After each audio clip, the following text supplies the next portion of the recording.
اے پروردگار، تو اس روز جس کے آنے میں کچھ بھی شک نہیں سب لوگوں کو اپنے حضور میں جمع کر لے گا، بے شک اللہ خلاف وعدہ نہیں کرتا۔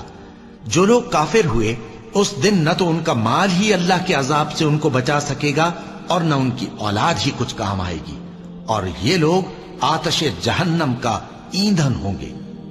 ان کا حال بھی فرعونیوں اور ان سے پہلے لوگوں کا سا ہوگا جنہوں نے ہماری آیتوں کی تکذیب کی تھی، تو اللہ نے ان کو ان کے گناہوں کے سبب عذاب میں پکڑ لیا تھا،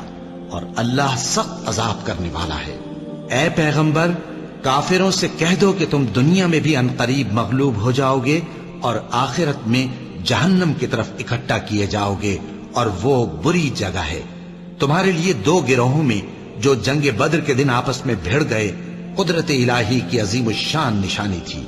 ایک گروہ مسلمانوں کا تھا، وہ اللہ کی راہ میں لڑ رہا تھا،